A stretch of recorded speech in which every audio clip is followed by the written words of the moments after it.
بسم اللہ الرحمن الرحیم۔ السلام علیکم۔ یقیناً تمام تعریفیں اللہ کے لیے ہیں، ہم اس کی تعریف بیان کرتے ہیں، اسی سے مدد کے طلبگار ہیں۔ میں گواہی دیتا ہوں کہ اللہ کے سوا کوئی معبود برحق نہیں۔ ناظرین، اس روئے زمین پر انسانی ہدایت کے لیے اللہ تعالیٰ کے بعد حضرت محمد صلی اللہ علیہ وآلہ وسلم ہی وہ کامل ترین ہستی ہیں جن کی زندگی اپنے اندر عالم انسانیت کی مکمل رہنمائی کا پورا سامان رکھتی ہے۔ رہبر انسانیت سیدنا محمد رسول اللہ صلی اللہ علیہ وآلہ وسلم کی شخصیت قیامت تک آنے والے انسانوں کے لیے بہترین نمونہ ہے۔ اس دنیا سے رخصت ہونے والا ہر مخلص اور خیر خواہ انسان اپنی وفات کے وقت اپنے پسماندگان اور پیروکاروں کو بعض ایسے امور کی وصیت کرتا ہے جو اس کی نظر میں اہم اور پسماندگان کے لیے قیمتی ہوتے ہیں۔ ان امور کی ان کے مستقبل کی زندگی میں سخت ضرورت اور ان کے خوشحال رہنے میں ان کا بڑا کردار ہوتا ہے۔ اس لیے ہم دیکھتے ہیں کہ عقل مند پسماندگان اور سمجھدار پیروکاروں کے نزدیک وصیت کی بڑی اہمیت ہوتی ہے اور لوگ اسے نافذ کرنے کے لیے بڑے حریص رہتے ہیں۔ ہمارے نبی رحمت حضرت محمد مصطفیٰ احمد مجتبی صلی اللہ علیہ وآلہ وسلم کو بھی جب اللہ تعالیٰ کی طرف سے قرب اجل کا اشارہ ہوا تو وفات سے قبل آپ نے بھی بڑی قیمتی اور اہم وصیتیں فرمائیں جنہیں آپ کے سچے صحابہ رضوان اللہ علیہم اجمعین نے یاد کیا،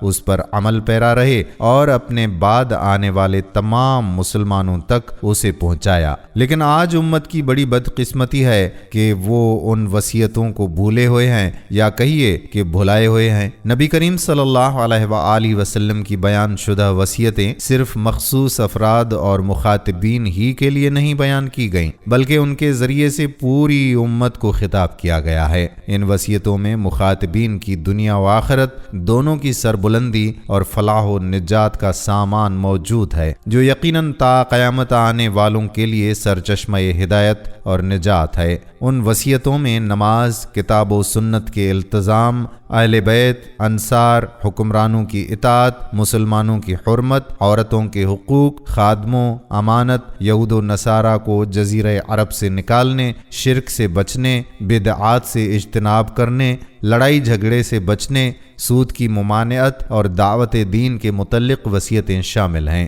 ناظرین، آج کی اپنی اس ویڈیو میں ہم آپ کو نبی کریم صلی اللہ علیہ وآلہ وسلم کے آخری ایام اور وصیتوں کے متعلق تفصیل سے بتائیں گے۔ ویڈیو بہت ہی معلوماتی ہونے والی ہے، ویڈیو کو آپ نے اسکپ نہیں کرنا، آخر تک ہمارے ساتھ رہنا ہے۔ ناظرین، ہجری کو حضور صلی اللہ علیہ وآلہ وسلم نے حج ادا فرمایا۔ ناظرین، حضور صلی اللہ علیہ وآلہ وسلم نے حج کا ارادہ فرمایا۔ اس حج کو حجۃ الوداع کہا جاتا ہے۔ حضور نبی کریم صلی اللہ علیہ وآلہ وسلم 24 ذی القعدہ 10 ہجری جمعرات کے دن مدینہ منورہ سے حجۃ الوداع کے لیے روانہ ہوئے۔ روانگی دن کے وقت ہوئی۔ روانہ ہونے سے پہلے بالوں میں کنگھا کیا، سر مبارک میں تیل لگایا، مدینہ منورہ میں ظہر کی نماز ادا فرمائی اور عصر کی نماز ذوالحلیفہ میں ادا فرمائی۔ اس سفر میں حضور نبی کریم صلی اللہ علیہ وآلہ وسلم کی تمام ازواج مطہرات ساتھ تھیں، ان کی تعداد اس وقت 9 تھی۔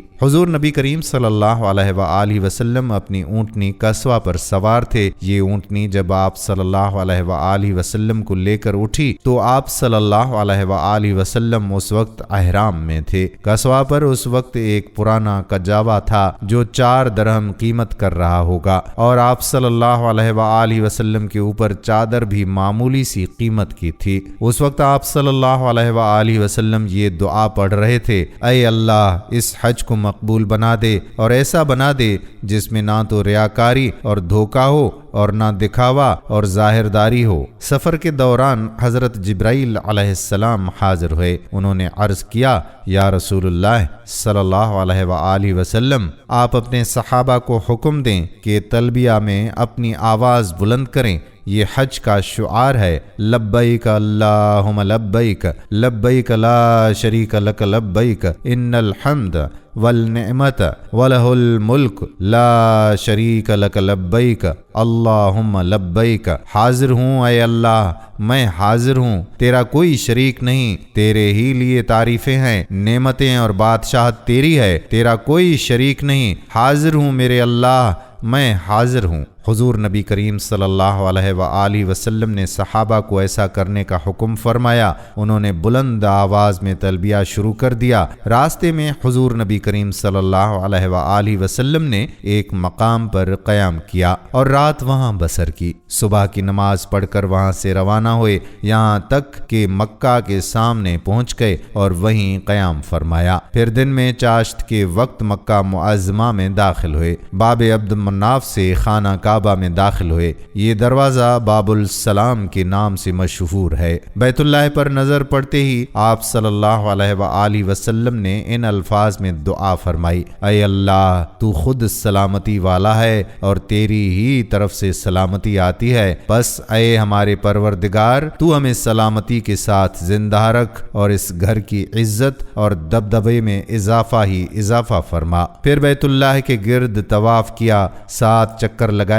طواف کی ابتدا آپ صلی اللہ علیہ وآلہ وسلم نے حجر اسود سے کی۔ پہلے اس کے پاس گئے اور اس کو چھوا، اس وقت آپ کی آنکھوں میں آنسو آ گئے۔ طواف کے پہلے 3 چکروں میں رمل فرمایا، یعنی سینہ تان کر تیز رفتار سے چکر لگائے، باقی 4 چکروں میں معمولی رفتار سے چکر لگائے۔ طواف سے فارغ ہونے کے بعد حجر اسود کو بوسہ دیا، اپنے دونوں ہاتھ اس پر رکھے اور ان کو چہرے انور پر پھیرا۔ طواف سے فارغ ہونے کے بعد حضور نبی کریم صلی اللہ علیہ وآلہ وسلم نے مقام ابراہیم پر 2 رکعت نماز پڑھی، پھر آب زمزم نوش فرمایا۔ اب آپ صلی اللہ علیہ وآلہ وسلم صفا پہاڑی کی طرف چلے۔ اس وقت آپ یہ آیت پڑھ رہے تھے: ان صفا و مروہ من شعائر اللہ، بے شک صفا اور مروہ اللہ کے شعائر میں سے ہیں۔ حضور نبی اکرم صلی اللہ علیہ وآلہ وسلم نے صفا اور مروہ کے درمیان 7 چکر لگائے۔ یہ 2 پہاڑیاں ہیں، ان کے درمیان چکر لگانے کو سعی کرنا کہتے ہیں۔ پہلے 3 پھیروں میں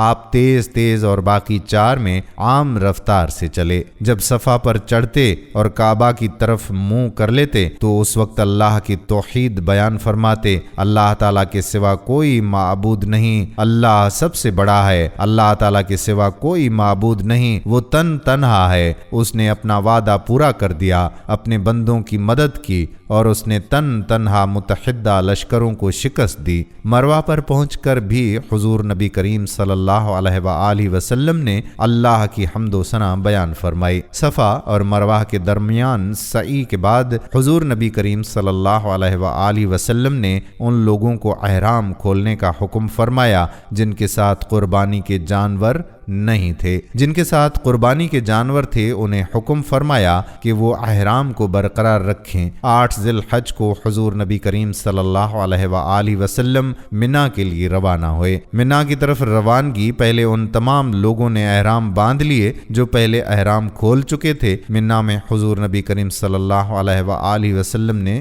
ظہر، عصر، مغرب اور عشاء کی نمازیں ادا فرمائیں۔ رات وہیں گزاری، وہ جمعے کی رات تھی۔ صبح کی نماز بھی آپ صلی اللہ علیہ وآلہ وسلم نے منا میں پڑھی۔ سورج طلوع ہونے کے بعد وہاں سے عرفات کی طرف روانہ ہوئے۔ آپ نے حکم فرمایا کہ میرے لیے اونٹ کے بالوں کا ایک قبہ بنا دیا جائے۔ میدان عرفات میں حضور نبی کریم صلی اللہ علیہ وآلہ وسلم اس قبے میں ٹھہرے یہاں تک کہ زوال کا وقت ہو گیا۔ اس وقت حضور نبی کریم صلی اللہ علیہ وآلہ وسلم نے اپنی اونٹنی قصوہ کو لانے کا حکم فرمایا۔ قصوہ پر سوار ہو کر آپ صلی اللہ علیہ وآلہ وسلم وادی کے اندر پہنچے اور اونٹنی پر بیٹھے بیٹھے ہی مسلمانوں کے سامنے خطبہ دیا۔ اس خطبے میں حضور نبی کریم صلی اللہ علیہ وآلہ وسلم نے فرمایا: لوگو میری بات سنو، دیکھو میں جانتا نہیں کہ اس سال کے بعد اس جگہ میں تم سے کبھی ملوں گا یا نہیں۔ لوگو سن لو، تمہارے خون یعنی تمہاری جانیں اور تمہارے اموال ایک دوسرے پر اپنے رب سے ملنے تک یعنی زندگی بھر اسی طرح قابل احترام ہیں جس طرح تمہارے لیے یہ دن اور یہ مہینہ قابل احترام ہے۔ دیکھو تم مرنے کے بعد ان قریب اپنے رب سے ملو گے، وہ تم سے تمہارے اعمال کے متعلق سوال کرے گا اور میں ہر عمل کے متعلق تمام احکام تمہیں پہنچا چکا ہوں۔ پس جس کے پاس کسی کی امانت ہو اسے چاہیے چاہیے کہ وہ اس امانت کو مانگنے پر اس شخص کے حوالے کر دے جس نے امانت دار سمجھ کر امانت رکھوائی تھی۔ دیکھو، ہر قسم کا سود جو کسی کا کسی کے ذمہ تھا ساخت کر دیا گیا۔ البتہ تمہارا اصل مال تمہارے لیے حلال ہے، نہ تم زیادتی کرو گے اور نہ تمہارے ساتھ زیادتی کی جائے گی۔ اللہ تعالیٰ نے فیصلہ کر دیا ہے کہ اب کوئی سود جائز نہیں، اور عباس بن عبد المطلب کا سارا سود ساخت کر دیا گیا۔ اسلام لانے سے پہلے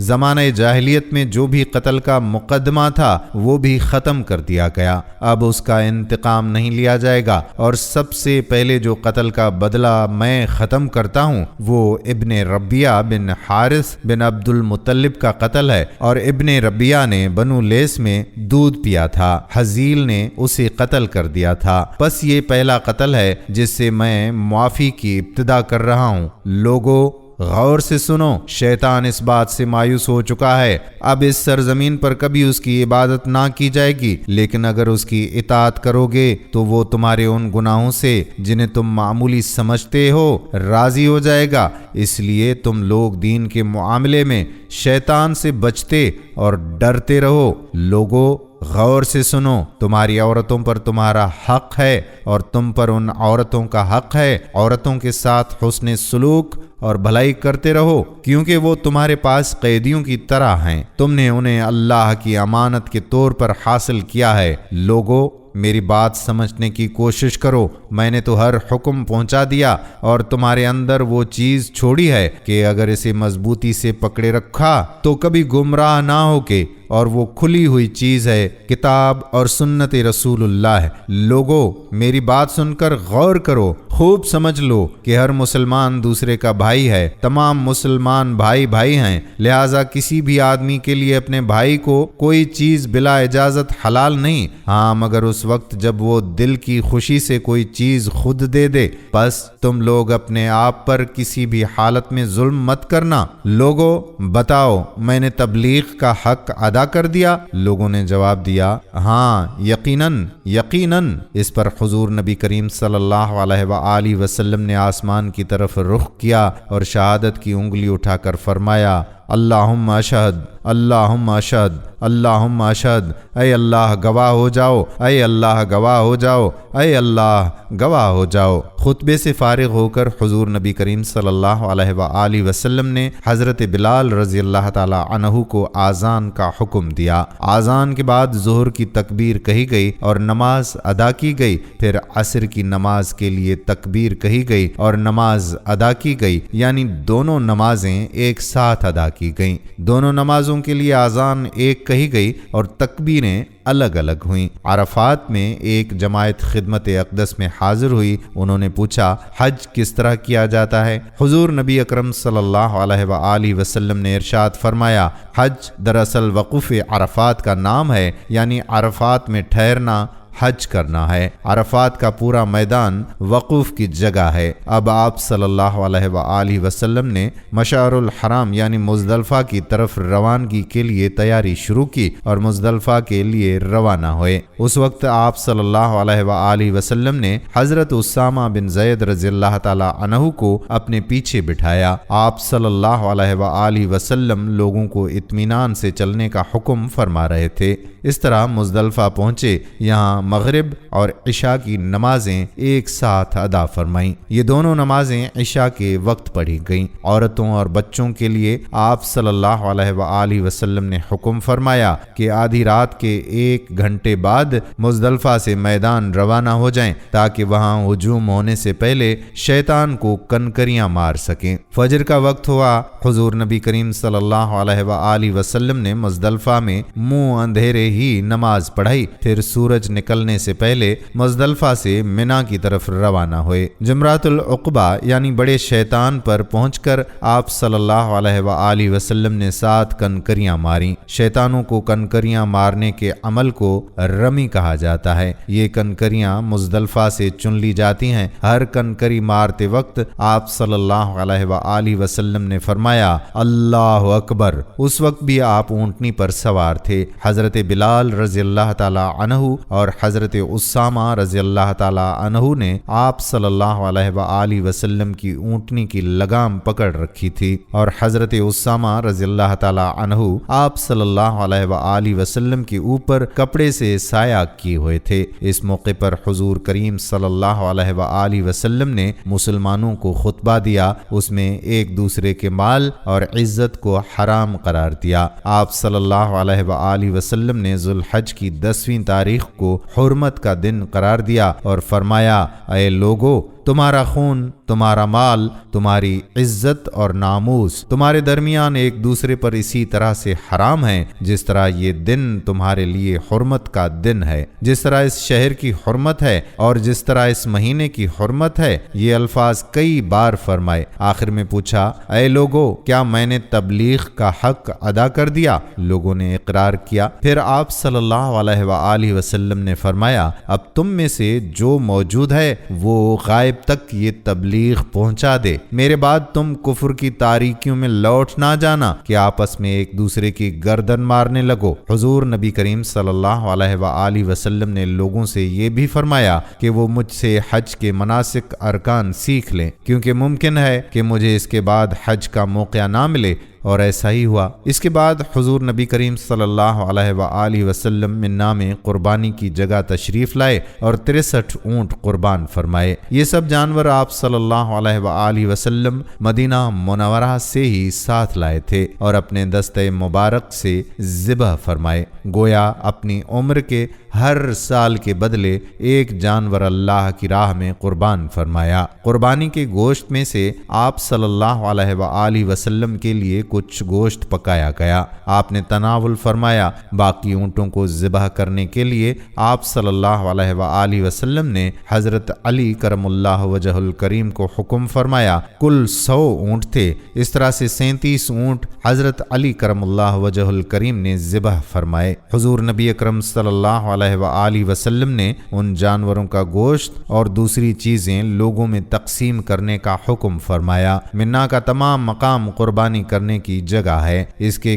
کسی بھی حصے میں جانور قربان کیا جا سکتا ہے۔ قربانی سے فارغ ہونے کے بعد آپ صلی اللہ علیہ وآلہ وسلم نے سر مبارک منڈوایا۔ سر مبارک کے بال صحابہ کرام میں تقسیم کیے گئے۔ اس وقت حضور نبی کریم صلی اللہ علیہ وآلہ وسلم نے دعا فرمائی، اے اللہ، سر منڈوانے والوں کی مغفرت فرما۔ سر منڈوانے کے بعد حضور نبی اکرم صلی اللہ علیہ وآلہ وسلم کو حضرت عائشہ رضی اللہ تعالی عنہا نے خوشبو لگائی۔ اب حضور نبی کریم صلی اللہ علیہ وآلہ وسلم مکہ جانے کے لیے سواری پر تشریف فرما ہوئے۔ مکہ پہنچ کر ظہر سے پہلے طواف کیا۔ یہ طواف اضافہ تھا جو حج میں فرض ہے، اس کے بغیر حج نہیں ہوتا۔ پھر آقا نامدار صلی اللہ علیہ وآلہ وسلم نے زمزم کے کنویں سے زمزم نوش فرمایا، کچھ پانی اپنے سر پر بھی چھڑکا۔ پھر آپ صلی اللہ علیہ وآلہ وسلم منا واپس تشریف لے گئے، وہیں ظہر کی نماز ادا کی۔ آپ صلی اللہ علیہ وآلہ وسلم منا میں 3 دن ٹھہرے۔ 3 دن شیطانوں کو کنکریاں ماریں، ہر شیطان کو 7 کنکریاں ماریں۔ منا کے قیام کے بعد حضور نبی کریم صلی اللہ علیہ وآلہ وسلم مکہ تشریف لائے اور صحابہ کرام کو حکم فرمایا، لوگو، اپنے وطن لوٹنے سے پہلے بیت اللہ کا طواف کر لو۔ اسے طواف وداع کہتے ہیں، یعنی رخصت ہوتے وقت کا طواف، اور یہ ہر حاجی پر واجب ہے۔ طواف وداع کے بعد حضور نبی کریم صلی اللہ علیہ وآلہ وسلم مدینہ منورہ کی طرف روانہ ہوئے۔ واپسی کے سفر میں غدیر خم نامی تالاب کے مقام پر آپ صلی اللہ علیہ وآلہ وسلم نے اپنے صحابہ کو جمع فرمایا، ان کے سامنے خطبہ دیا جس میں فرمایا، لوگو، در حقیقت میں بھی تمہاری طرح ایک بشر اور بندہ ہوں۔ ممکن ہے اب جلدی ہی میرے رب کا میرے پاس بلاوا آ جائے اور میں اس کے آگے سر تسلیم خم کر دوں۔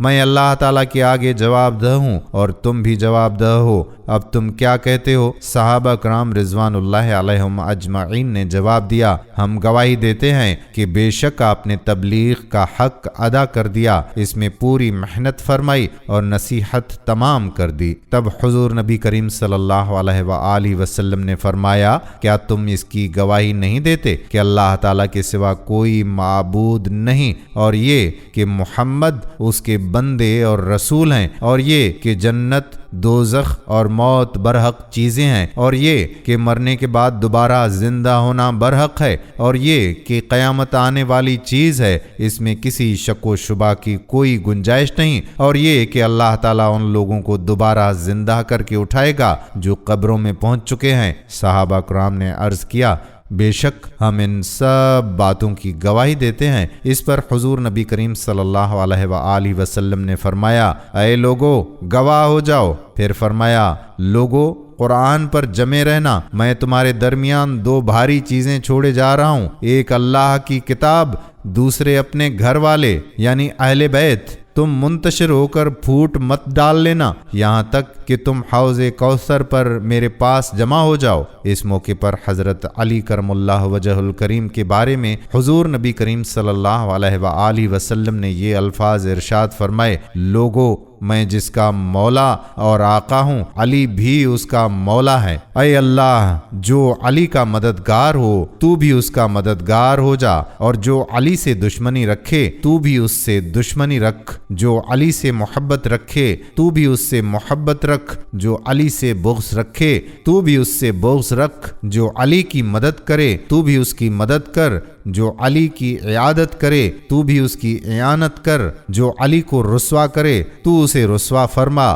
یہ جہاں بھی ہو تو حق اور صداقت کو اس کا ساتھی بنا۔ اس سفر سے واپسی پر حضور نبی کریم صلی اللہ علیہ وآلہ وسلم نے راستے میں ذوالحلیفہ کے مقام پر رات بسر فرمائی، اور رات کے وقت مدینہ منورہ میں داخل ہونے کو پسند نہیں فرمایا۔ پھر جب آپ صلی اللہ علیہ وآلہ وسلم کی نظر مدینہ منورہ پر پڑی تو 3 مرتبہ تکبیر کہی اور یہ کلمات پڑھے، اللہ تعالیٰ کے سوا کوئی معبود نہیں، وہ تنہا ہے، اس کا کوئی شریک نہیں، حکومت اور تعریف اسی کے لیے ہے، اور وہ ہر چیز پر پوری قدرت رکھتا ہے۔ ہم توبہ کرتے ہوئے اور اپنے پروردگار کو سجدہ کرتے ہوئے اور اس کی تعریف کرتے ہوئے لوٹنے والے ہیں۔ اللہ کا وعدہ سچا ہو گیا، اس نے اپنے بندے کی مدد فرمائی اور سب گروہوں کو اس تنہا نے شکست دی۔ پھر صبح کے مطابق آپ صلی اللہ علیہ وآلہ وسلم مدینہ منورہ میں داخل ہوئے۔ 11ویں ہجری پیر کے دن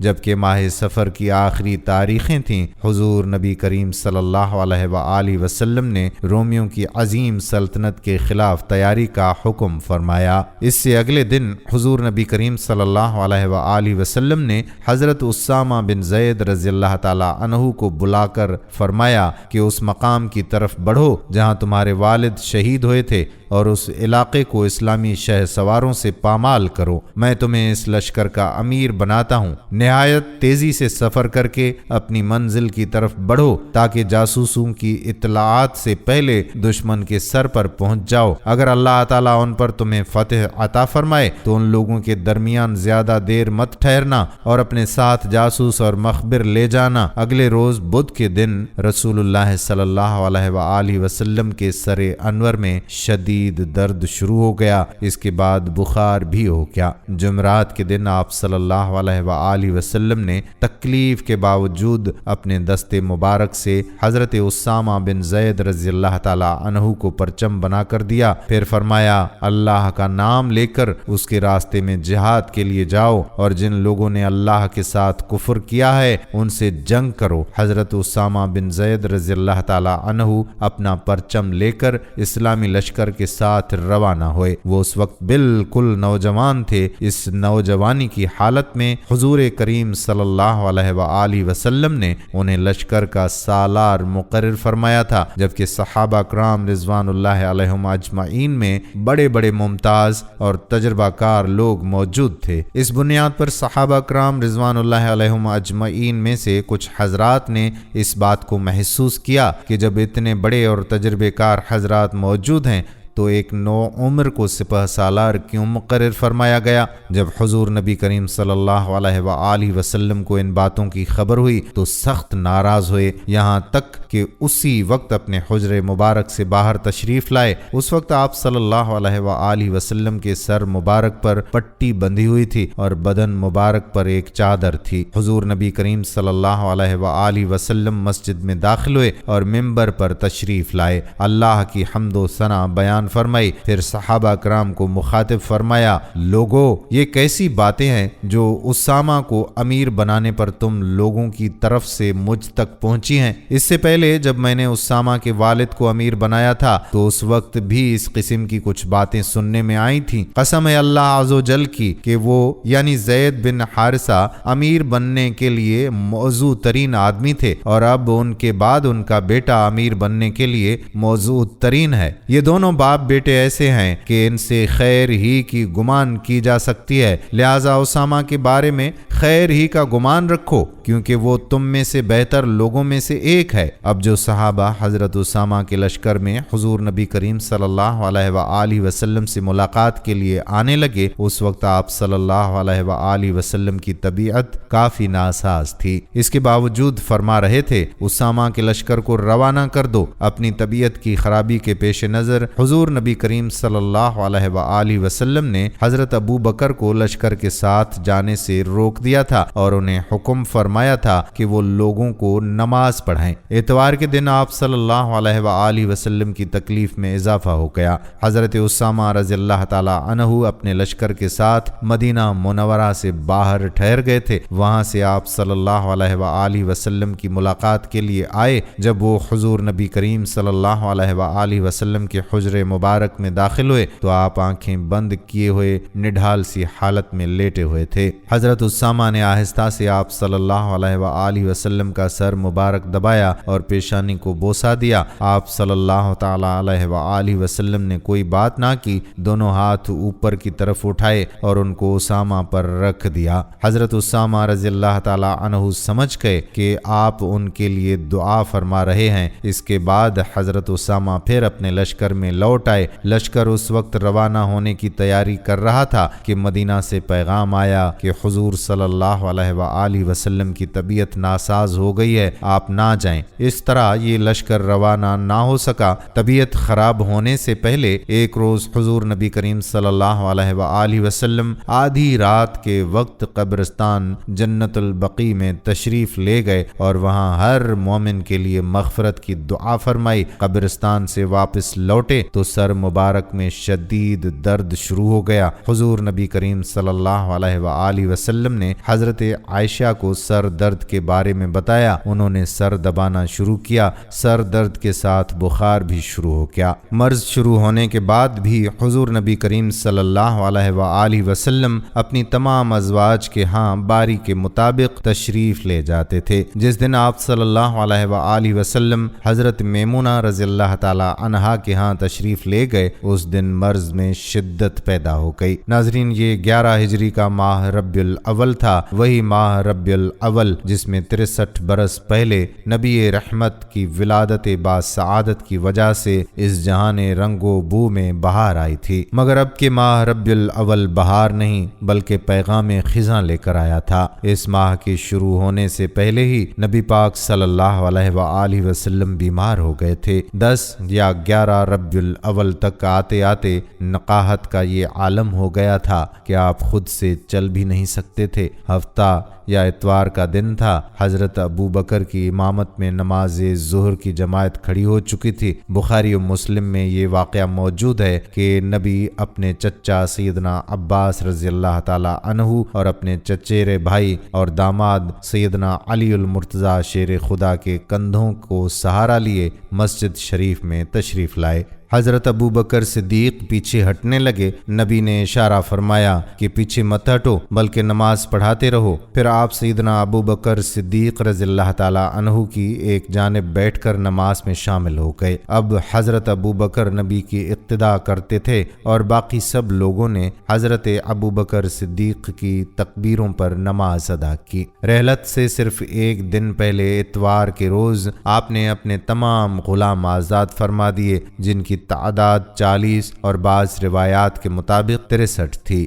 گھر میں نقد صرف 7 دینار موجود تھے، وہ غربا اور مساکین میں تقسیم کر دیے اور آلات حرب مسلمانوں کو ہبا کر دیے۔ سرور عالم صلی اللہ علیہ وآلہ وسلم کے گھر کی مالی حالت یہ تھی کہ اس دن کی شام کو سیدہ عائشہ نے چراغ کے لیے تیل پڑوسن سے عاریتاً منگوایا، اور بخاری شریف میں مذکور ہے کہ خود نبی صلی اللہ علیہ وآلہ وسلم کی زرہ وفات کے وقت بھی ایک یہودی کے پاس گروی پڑی تھی، جس کے عوض گھر والوں کے لیے 30 سا جو لیے تھے۔ مسجد نبوی میں سیدنا ابو بکر صدیق کی امامت میں جماعت کھڑی ہو گئی۔ نبی نے وہ پردہ اٹھایا جو حضرت عائشہ صدیقہ کے حجرے اور مسجد میں فاصل تھا۔ تھوڑی دیر کے لیے آپ اپنے صحابہ رضوان اللہ علیہم اجمعین کے بعد جماعت نماز پڑھنے کا منظر ملاحظہ فرما رہے تھے، جس سے رخ انور پر بشاشت اور ہونٹوں پر مسکراہٹ پھیل گئی۔ سیدنا انس رضی اللہ تعالیٰ عنہ فرماتے ہیں کہ اس وقت بھی جمال مصطفیٰ کا یہ عالم تھا کہ آپ کا چہرہ مبارک ورق قرآن معلوم ہوتا تھا۔ جان نثار صحابہ کرام کا شوق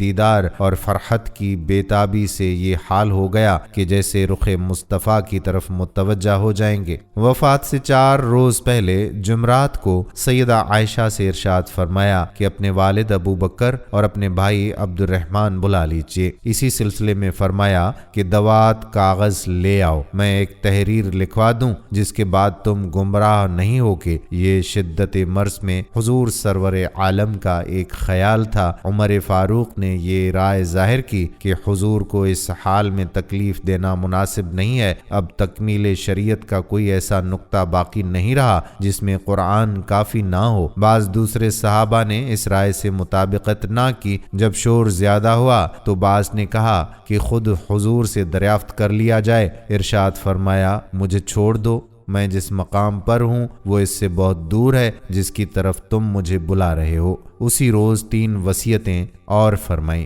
نمبر 1، کوئی مشرک عرب میں نہ رہے۔ نمبر 2، سفیروں اور وفود کی بدستور عزت اور مہمانی کی جائے۔ نمبر 3، قرآن پاک کے متعلق ارشاد فرمایا جو راوی کو یاد نہیں۔ سرکار پاک صلی اللہ علیہ وآلہ وسلم علالت کی تکلیف اور بے چینی کے باوجود 11 روز تک برابر مسجد تشریف لاتے رہے۔ جمعرات کے روز مغرب کی نماز بھی خود پڑھائی اور اس میں سورہ مرسلات تلاوت فرمائی۔ عشاء کے وقت آنکھ کھولی، دریافت فرمایا کیا نماز ہو چکی؟ مسلمانوں نے عرض کیا کہ مسلمان آپ کے منتظر بیٹھے ہیں۔ لگن میں پانی بھروا کر غسل فرمایا اور ہمت کر کے اٹھے، مگر غش آ گیا۔ تھوڑی دیر میں پھر آنکھ کھولی، فرمایا کیا نماز ہو چکی؟ لوگوں نے عرض کیا یا رسول اللہ صلی اللہ علیہ وآلہ وسلم، مسلمان آپ کا انتظار کر رہے ہیں۔ اس مرتبہ پھر اٹھنا چاہا مگر بے ہوش ہو گئے۔ کچھ دیر کے بعد پھر آنکھ کھولی اور وہی سوال دہرایا، کیا نماز ہو چکی ہے؟ لوگوں نے عرض کیا یا رسول اللہ، سب لوگوں کو حضور ہی کا انتظار ہے۔ تیسری مرتبہ جسم مبارک پر پانی ڈالا اور جب اٹھنا چاہا تو غشی آ گئی۔ افاقہ ہونے پر ارشاد فرمایا، ابو بکر نماز پڑھا دیں۔ سیدہ صدیقہ رضی اللہ تعالی عنہا نے عرض کیا کہ ابو بکر نہایت رقیق القلب آدمی ہیں، جب وہ آپ کی جگہ پر کھڑے ہوں گے تو نماز نہیں پڑھا سکیں گے۔ ارشاد فرمایا وہی نماز پڑھیں گے۔ حضرت عائشہ کا خیال یہ تھا کہ جو شخص رسول اللہ صلی اللہ علیہ وآلہ وسلم کے بعد امام مقرر ہوگا لوگ اسے لازماً منحوس خیال کریں گے۔ روایت ہے کہ اس وقت صدیق اکبر رضی اللہ تعالی عنہ تشریف فرما تھے، اس واسطے عمر کو آگے بڑھایا، مگر حضور نے 3 مرتبہ فرمایا نہیں نہیں نہیں، ابو بکر نماز پڑھیں۔ رسول اللہ صلی اللہ علیہ وآلہ وسلم کا ممبر چند روز پہلے خالی ہو چکا تھا۔ آج رسول اللہ صلی اللہ علیہ وآلہ وسلم کا مصلی بھی خالی ہو گیا۔ جب حضرت ابو بکر محمد مصطفیٰ صلی اللہ علیہ وآلہ وسلم کی جگہ کھڑے ہوئے تو عالم یاس نے مسجد نبوی پر اپنے پردے تان دیے اور مسلمانوں کے دل بے اختیار رو دیے، اور خود حضرت ابو بکر کے قدم بھی لڑکھڑا گئے، چونکہ رسول اللہ صلی اللہ علیہ وآلہ وسلم کے ارشاد کے ساتھ توفیق الہی شامل تھی، اس واسطے یہ کٹھن گھاٹی بھی گزر گئی۔ حضرت ابو بکر نے حیات پاک نبوی میں اسی طرح سے 17 نمازیں پڑھائیں۔ سیدنا ابو بکر ظہر کی نماز پڑھا رہے تھے کہ حضور صلی اللہ علیہ وآلہ وسلم کی طبیعت نے مسجد کی طرف رجوع کیا اور علی اور عباس کے کندھوں پر سہارا لیتے ہوئے جماعت میں تشریف لے آئے۔ نمازی نہایت بے قراری کے ساتھ حضور صلی اللہ علیہ وآلہ وسلم کی طرف متوجہ ہوئے۔ حضرت صدیق اکبر یہ سمجھے کہ شاید آپ کا نماز میں آنے کا ارادہ ہے، وہ جائے نماز امام سے پیچھے سرکنے لگے تو نبی نے اپنے دست مبارک سے ارشاد فرمایا، پیچھے مت ہٹو بلکہ نماز پڑھاتے رہو۔ یہی اشارہ تمام صحابہ کی تسکین کا موجب بنا۔ پھر تھوڑی دیر کے بعد آپ نے پردہ گرا دیا اور یہ نماز بھی حضرت ابو بکر نے مکمل فرمائی۔ اس کے بعد رسول رحمت پر کسی دوسری نماز کا وقت ہی نہیں آیا۔ مختوم انسانیت جو قید دنیا سے آزاد ہو رہے تھے، صبح بیدار ہوئے تو پہلا کام یہ کیا کہ سب غلاموں کو آزاد فرمایا۔ یہ تعداد میں 40 تھے۔ پھر اساس البیت کی طرف متوجہ ہوئے۔ اس وقت کاشانہ نبوی کی ساری دولت صرف 7 دینار تھی۔ حضرت عائشہ سے فرمایا، انہیں غریبوں میں تقسیم کر دو، مجھے شرم آتی ہے کہ رسول اپنے اللہ سے ملے اور اس کے گھر میں دولت دنیا پڑی ہو۔ اس ارشاد پر گھر کا گھر صاف کر دیا گیا۔ آخری رات کاشانہ نبوی میں چراغ نبوی جلانے کے لیے تیل تک موجود نہیں تھا۔ یہ ایک پڑوسی عورت سے ادھار لیا گیا۔ گھر میں کچھ ہتھیار باقی تھے، انہیں مسلمانوں کو حبا کر دیا۔ زرہ نبوی 30 سا جو کے عوض ایک یہودی کے پاس رہن تھی۔ چونکہ ضعف لمحہ بلمحہ ترقی پذیر تھا اور واسطے بعض درد مندوں نے دوا پیش کی مگر انکار فرمایا۔ اسی وقت غشی کا دورہ آ گیا اور تیمارداروں نے منہ کھول کر دوا پلا دی۔ افاقے کے بعد جب اس کا احساس ہوا تو فرمایا کہ اب یہی دوا پلانے والوں کو بھی پلائی جائے۔ یہ اس لیے کہ جس وجود باوجود کی صحت کے لیے ایک دل گرفتہ دعائیں کر رہی تھی، وہ اپنے اللہ کی دعوت کو اس طرح قبول کر چکا تھا کہ اب اس میں نہ دعا کی گنجائش باقی تھی اور نہ دوا کی۔ وفات سے 3 روز قبل جب کہ حضور نبی کریم صلی اللہ علیہ وآلہ وسلم ام المومنین حضرت میمونہ رضی اللہ تعالی عنہا کے گھر تشریف فرما تھے، ارشاد فرمایا، میری بیویوں کو جمع کرو۔ تمام ازواج مطہرات جمع ہو گئیں تو حضور اکرم صلی اللہ علیہ وآلہ وسلم نے دریافت فرمایا، کیا تم سب مجھے اجازت دیتی ہو کہ بیماری کے دن میں عائشہ کے ہاں گزار لوں؟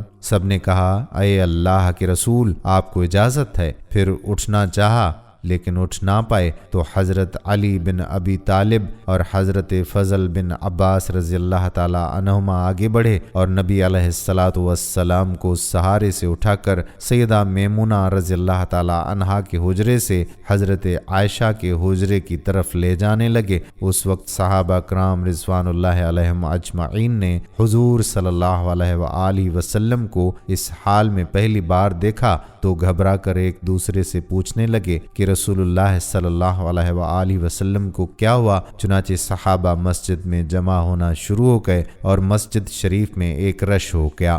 حضرت صلی اللہ علیہ وآلہ وسلم کا پسینہ شدت سے بہہ رہا تھا۔ حضرت عائشہ فرماتی ہیں کہ میں نے اپنی زندگی میں کسی کا اتنا پسینہ بہتے نہیں دیکھا۔ رسول اللہ صلی اللہ علیہ وآلہ وسلم کے دست مبارک کو پکڑتی اور اس کو چہرے اقدس پر پھیرتی، کیونکہ نبی علیہ الصلاۃ والسلام کا ہاتھ میرے ہاتھ سے کہیں زیادہ محترم اور پاکیزہ تھا۔ مزید فرماتی ہیں کہ حبیب خدا صلی اللہ علیہ وآلہ وسلم سے بس یہی ورد سنائی دے رہا تھا، لا الہ الا اللہ۔ بے شک موت کی بھی اپنی سختیاں ہیں۔ اسی اثنا میں مسجد کے اندر حضرت صلی اللہ علیہ وآلہ وسلم کی بیماری کے بارے میں خوف کی وجہ سے لوگوں کا شور بڑھنے لگا۔ آپ صلی اللہ علیہ وآلہ وسلم نے دریافت فرمایا، یہ کیسی آوازیں ہیں؟ عرض کیا گیا کہ اے اللہ کے رسول، یہ لوگ آپ کی حالت سے خوف زدہ ہیں۔ ارشاد فرمایا کہ مجھے ان کے پاس لے چلو۔ پھر اٹھنے کا ارادہ فرمایا لیکن اٹھ نہ سکے تو آپ صلی اللہ علیہ وآلہ وسلم پر 7 مشکیزیں پانی کے بہائے گئے۔ تب کہیں جا کر کچھ افاقہ ہوا تو سہارے سے اٹھا کر ممبر پر لایا گیا۔ یہ رسول اللہ صلی اللہ علیہ وآلہ وسلم کا آخری خطبہ تھا اور آخری کلمات تھے۔ فرمایا، اے لوگو، شاید تمہیں میری موت کا خوف ہے۔ سب نے کہا، جی ہاں اے اللہ کے رسول۔ ارشاد فرمایا، اے لوگو، تم سے میری ملاقات کی جگہ دنیا نہیں، تم سے میری ملاقات کی جگہ حوض کوثر ہے۔ خدا کی قسم، گویا کہ میں یہیں سے اسے یعنی حوض کوثر کو دیکھ رہا ہوں۔ اے لوگو، مجھے تم پر تنگ دستی کا خوف نہیں، بلکہ مجھے تم پر دنیا کی فراوانی کا خوف ہے کہ تم اس کے معاملے میں ایک دوسرے سے مقابلے میں لگ جاؤ، جیسا کہ تم سے پہلے پچھلی امتوں والے لگ گئے، اور یہ دنیا تمہیں بھی ہلاک کر دے جیسا کہ انہیں ہلاک کر دیا۔ پھر مزید ارشاد فرمایا، اے لوگو، نماز کے معاملے میں اللہ سے ڈرو، اللہ سے ڈرو، یعنی عہد کرو کہ نماز کی پابندی کرو گے، اور یہی بات بار بار دہراتے رہے۔ پھر فرمایا، اے لوگو، عورتوں کے معاملے میں اللہ سے ڈرو، عورتوں کے معاملے میں اللہ سے ڈرو، میں تمہیں عورتوں سے نیک سلوک کی وصیت کرتا ہوں۔ اے لوگو،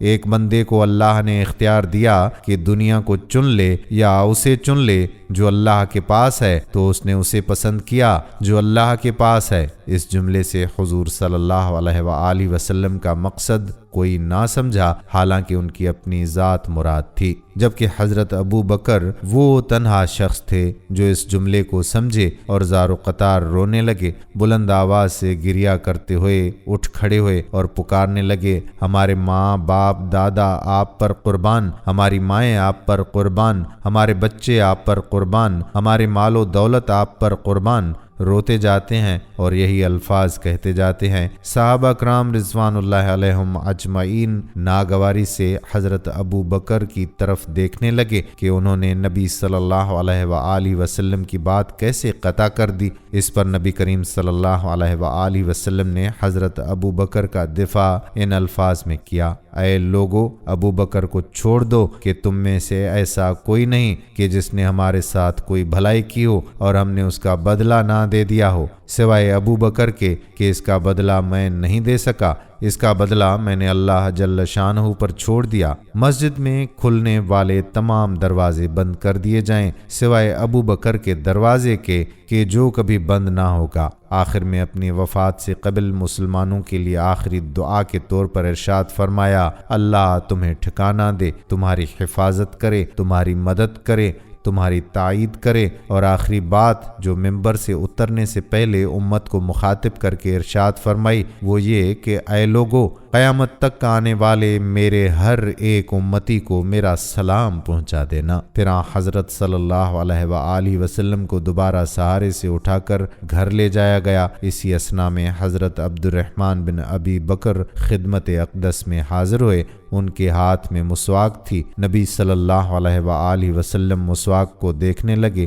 مگر شدت مرض کی وجہ سے طلب نہ کر پائے، چنانچہ حضرت عائشہ رضی اللہ تعالی عنہا دیکھنے سے سمجھ گئیں اور انہوں نے حضرت عبد الرحمن سے مسواک لے کر نبی صلی اللہ علیہ وآلہ وسلم کے دہن مبارک میں رکھ دی، لیکن حضور اسے استعمال نہ کر پائے تو سیدہ عائشہ نے مسواک لے کر اپنے منہ سے نرم کی اور پھر نبی پاک صلی اللہ علیہ وآلہ وسلم کو لوٹا دی تاکہ دہن مبارک اس سے تر رہے۔ فرماتی ہیں کہ آخری چیز جو آپ صلی اللہ علیہ وآلہ وسلم کے پیٹ میں گئی وہ میرا لعاب تھا، اور یہ اللہ تبارک و تعالیٰ کا مجھ پر فضل ہی تھا کہ اس نے وصال سے قبل میرا اور نبی کریم صلی اللہ علیہ وآلہ وسلم کا لعاب دہن یکجا کر دیا۔ 9 ربیع الاول کی حالت صبح سے نہایت عجیب تھی۔ ایک سورج بلند ہو رہا تھا اور دوسرا سورج غروب ہو رہا تھا۔ ناظرین، سیدہ عائشہ رضی اللہ تعالی عنہا فرماتی ہیں پھر حضرت صلی اللہ علیہ وآلہ وسلم نے سب کو گھر سے باہر جانے کا حکم دے کر مجھے فرمایا، عائشہ میرے قریب آ جاؤ۔ حضرت صلی اللہ علیہ وآلہ وسلم نے ہاتھ آسمان کی طرف بلند کر کے فرمانے لگے کہ مجھے وہ اعلیٰ و عمدہ رفاقت پسند ہے۔ میں اللہ کی، انبیاء، صدیقین، شہداء اور صالحین کی رفاقت کو اختیار کرتا ہوں۔ حضرت عائشہ رضی اللہ تعالی عنہا فرماتی ہیں، میں سمجھ گئی کہ انہوں نے آخرت کو چن لیا ہے۔ جبرائیل علیہ السلام خدمت اقدس میں حاضر ہو کر گویا ہوئے، یا رسول اللہ صلی اللہ علیہ وآلہ وسلم، ملک الموت دروازے پر کھڑے شرف باریابی چاہتے ہیں۔ آپ سے پہلے انہوں نے کسی سے اجازت نہیں مانگی۔ آپ صلی اللہ علیہ وآلہ وسلم نے فرمایا، جبرائیل اسے آنے دو۔ ملک الموت نبی پاک صلی اللہ علیہ وآلہ وسلم کے گھر میں داخل ہوئے اور کہا، السلام علیکم یا رسول اللہ، مجھے اللہ نے آپ کی چاہت جاننے کے لیے بھیجا ہے کہ آپ دنیا میں رہنا چاہتے ہیں یا اللہ سبحانہ و تعالیٰ کے پاس جانا پسند کرتے ہیں۔ فرمایا، مجھے اعلیٰ و عمدہ رفاقت پسند ہے، مجھے اعلیٰ و عمدہ رفاقت پسند ہے۔ ملک الموت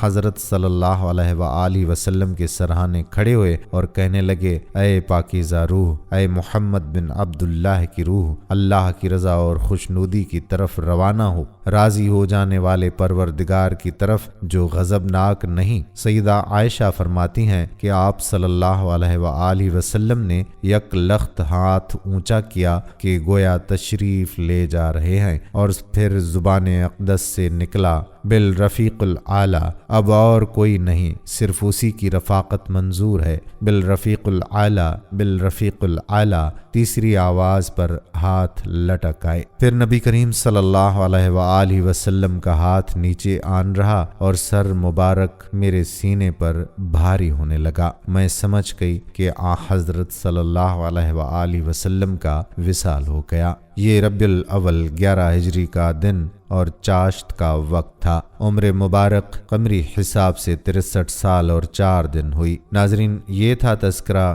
پیارے نبی صلی اللہ علیہ وآلہ وسلم کے آخری ایام اور آپ صلی اللہ علیہ وآلہ وسلم کا۔ آپ اللہ تعالیٰ کے فرمودات قرآن مجید کی جیتی جاگتی مثال تھے۔ آپ صلی اللہ علیہ وآلہ وسلم نے بنی نوع انسان پر جو احسان کیا وہ اللہ تعالیٰ کے حکم کی تعمیل ہے، اور اللہ تعالیٰ ہی اپنے محبوب ترین پیغمبر کا رحلت کے بعد محافظ اور امین ہے۔ لاکھوں کروڑوں درود و سلام آپ صلی اللہ علیہ وآلہ وسلم کی ذات اقدس پر اور آپ کی آل پر۔ ناظرین، یہ تھی ہماری آج کی ویڈیو۔ ہم امید کرتے ہیں کہ ہماری آج کی ویڈیو آپ کو ضرور اچھی لگی ہوگی اور اپنے دوستوں کے ساتھ اسے شیئر بھی ضرور کریں گے۔ آپ سے گزارش یہ ہے کہ ہمارے چینل نور اسلامک کو سبسکرائب ضرور کر لیں اور ساتھ ہی لگے بیل کے بٹن کو بھی پریس کر لیں تاکہ آپ کے پاس ہماری آنے والی مزید معلوماتی ویڈیوز کا نوٹیفیکیشن بر وقت ملتا رہے۔ سبسکرائب کے ساتھ ساتھ ہماری ویڈیو کو لائک بھی کریں اور اپنی قیمتی رائے کا اظہار کمنٹس میں ضرور کریں۔ کمنٹس میں آپ اپنے سوالات بھی لکھ سکتے ہیں۔ اس کے علاوہ عرض یہ کہ اگر آپ نے یہ مکمل ویڈیو دیکھی ہے تو کمنٹس میں کمپلیٹ یا مکمل کا لفظ لکھ کر میری حوصلہ افزائی ضرور کیجیے گا۔ اس طرح مجھے پتہ چلے گا کہ کتنے لوگوں نے میری ویڈیو آخر تک دیکھی۔ اللہ تعالیٰ آپ کو اپنی حفظ و امان میں رکھے، آمین۔ اب آنے والی ویڈیو تک اپنے میزبان قادر بخش کلہوڑوں کو اجازت دیجیے۔ فی امان اللہ۔ السلام علیکم ورحمۃ اللہ وبرکاتہ۔